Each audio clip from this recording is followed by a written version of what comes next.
Hey guys, what's going on? Welcome to another Fortnitemares video here on the channel. Now today, the Fortnitemares update dropped.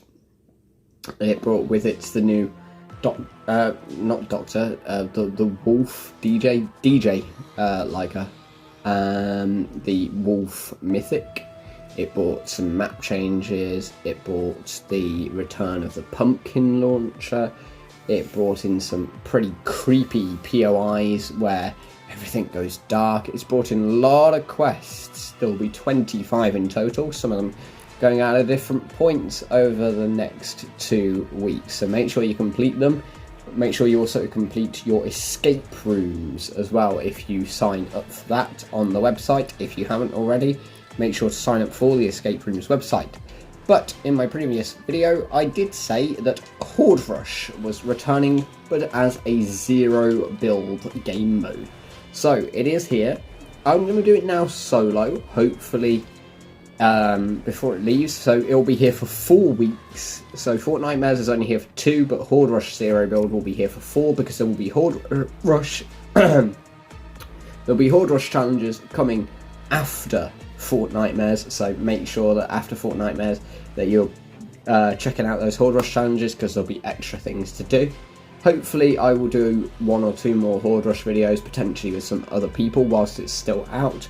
But there might be some of you who have never played it before, so you might be questioning what is Horde Rush. So get a high score, earn points by eliminating monsters, looting score multipliers and staying alive.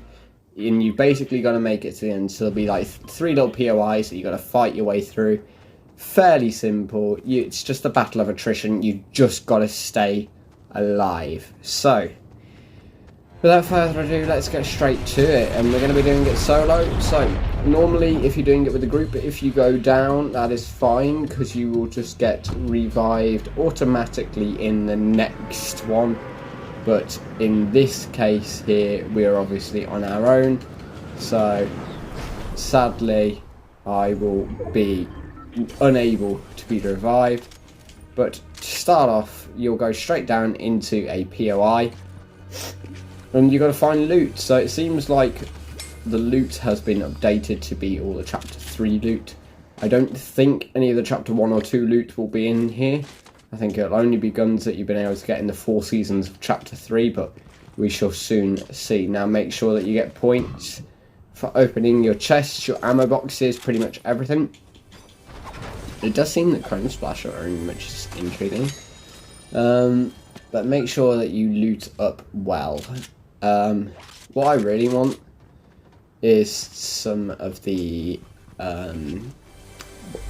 sideways weapons, because they're what you can actually upgrade using the cube monsters loot, but we'll see if those are in the game still, because obviously they might not be in the game mode anymore. So it's all a case of have Epic kept them in Chapter 3's Horde Rush, or is that no longer a thing?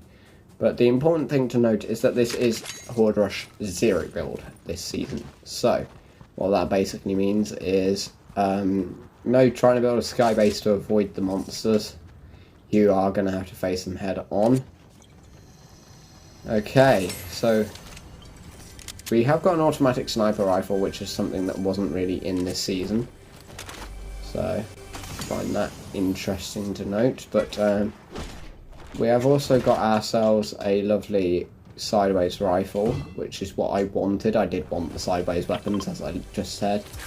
So I mean, fingers crossed we can do something good with this. Now I want to clarify, snipers probably aren't the best thing, so I'm probably going to drop that, and I'm going to take these C4, because C4 are going to be pretty useful in taking out our cube towers. Like, all in all, the cube towers are what spawn in the monsters, and you want to make sure that those aren't really standing, so explosives are really quite useful for those. We've got Ripsaw launchers as well in this season's one, so you could use those, I guess, because Ripsaw launchers deal a lot of damage to structures, but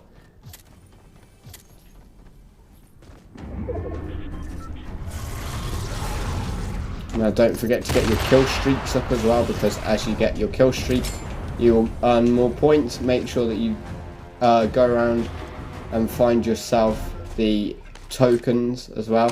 When you kill a monolith as well, you should get some extra cube monster parts from the special chests, and make sure that you open those. But if you look on the minimap, you will see occasionally a little crystal shard will appear.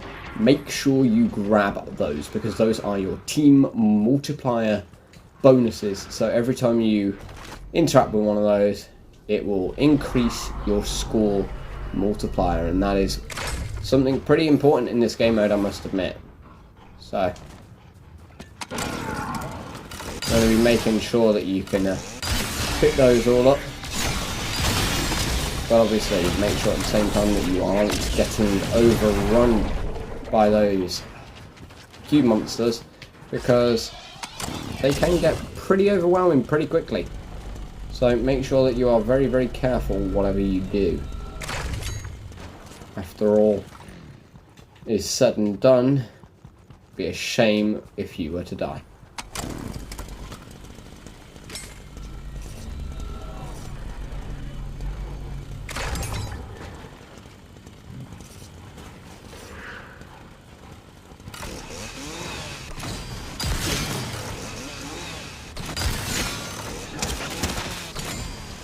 It would seem like the Ripsaw launcher is pretty good in this game mode, which is intriguing to note. So obviously it's never been in the game mode before, so if you want extra points as well, make sure to take out those monoliths, because if you take out the monoliths you'll get bonus cube parts, and you get some fairly decent points as well for it. So if you can pickaxe them as well, because that deals an awful lot of damage to those monoliths.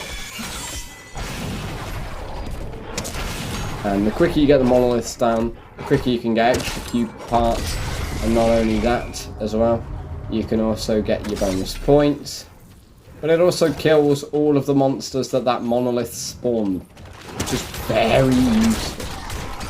Okay, so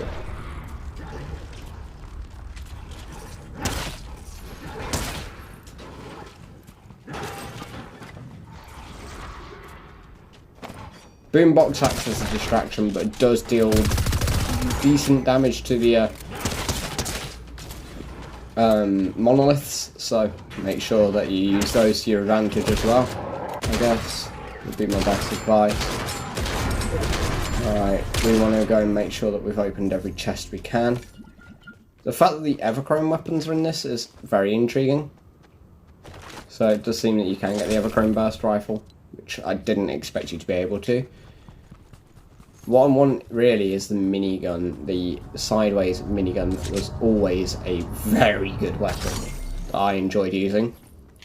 Then I leave the chests and ammo boxes in the middle until after each round, because if you do it after the round, you'll have had all your multipliers, so when you open it, you'll get more points from fairly simple logic in my mind. But obviously open them whenever you want, but if you open them after, you're getting a lot more points than you would have done.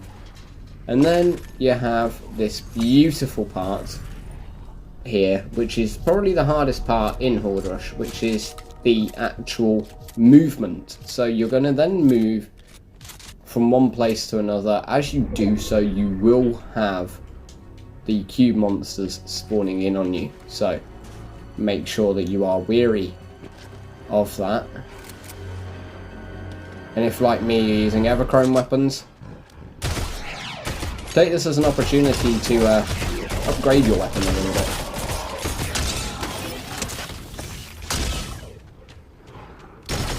But make sure that you keep watching where you're going, because you do not want to run into a sudden horde of husks.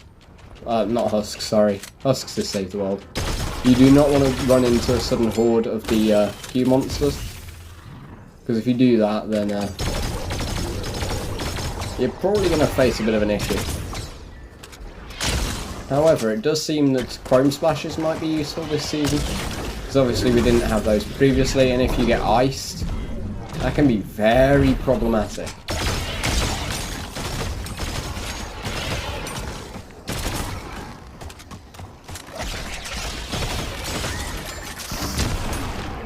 Okay, one other important thing to note as well that I just remembered from last time is that if you kill the husk, the like monsters, even, you do get shields. So if you suffer some damage, you can always replenish your shields at least with the just general kills. Kill the monsters and you get some nice shields back. Seeing as we're down by the river as well, as you can see, when the monsters enter the river, they do automatically die, so we're travelling somewhere like I'm travelling right now. That's actually kind of useful because they can't exactly get to me, which gives me a bit of a breather.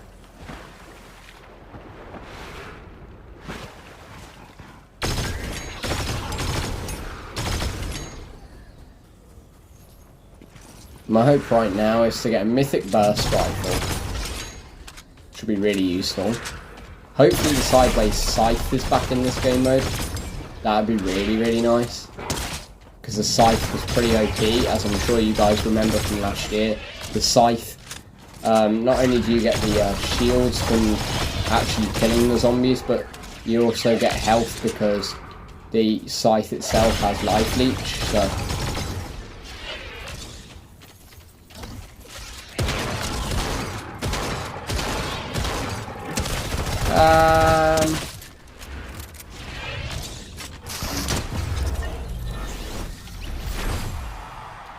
well, it seems I killed myself, which was pretty bad.